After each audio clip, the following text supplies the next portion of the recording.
प्रधानमंत्री नरेंद्र मोदी की अध्यक्षता में आज हुई केंद्रीय मंत्रिमंडल की बैठक में किसानों के हित में अहम 7 फैसले लिए गए।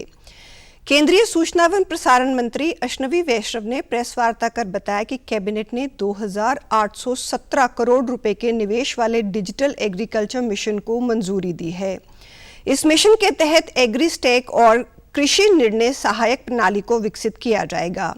इसके अलावा 3,969 करोड़ रुपए की खाद्य और पोषण सुरक्षा के लिए फसल विज्ञान को मंजूरी दी गई है, जिसका उद्देश्य 2047 के लिए जलवायु अनुकूल फसल विज्ञान और खाद्य सुरक्षा के लिए किसानों को तैयार करना है।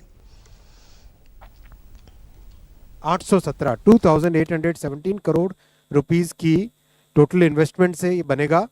इसमें 2 फाउंडेशनल पिलर्स रहेंगे। एक रहेगा एग्री स्टैक, दूसरा रहेगा कृषि decision support system. Agri stack में सारा बेसिक डेटा, किसानों का डेटा, जमीन का डेटा, क्रॉप का डेटा, ये सब रहेगा।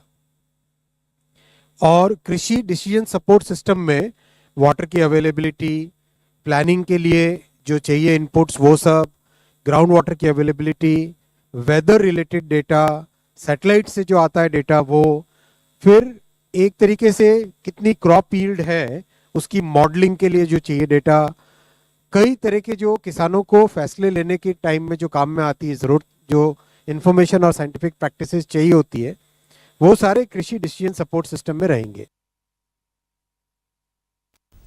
साथ ही कैबिनेट ने कृषि शिक्षा प्रबंधन और सामाजिक विज्ञान को मजबूती प्रदान करने के लिए 2,291 करोड़ रुपए की परियोजना को भी मंजूरी दी है। भारत में बागवानी के सतत विकास के लिए 860 करोड़ रुपए और किसानों की आय में सुधार के लिए 1702 करोड़ रुपए की परियोजना सहित सतत पशुधन स्वास्थ्य और उत्पादन कार्यक्रम को भी स्वीकृति दी गई है। पिलर्स हैं। पहला है कि ये सारा का सारा काम Indian council of agricultural research के गाइडेंस में ओवरऑल देश भर में होगा, जिसमें स्टेट गवर्नमेंट्स भी कंट्रीब्यूट करेगी, एग्रीकल्चरल यूनिवर्सिटीज भी कंट्रीब्यूट करेगी, और सारा फोकस रहेगा कि न्यू एजुकेशन पॉलिसी के हिसाब से और आज की जो लेटेस्ट टेक्नोलॉजीज हैं उसके आधार पे कैसे एजुकेशन को, एग्रीकल्चरल एजुकेशन को स्ट्रेंथन किया जाए और किसानों के पास कैसे ये सब नॉलेज पहुंचे।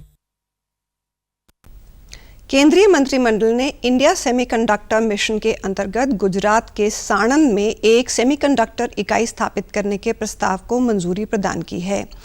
3300 करोड़ रुपए निवेश में स्थापित होने वाली इस इकाई की क्षमता 60 लाख चिप प्रतिदिन होगी।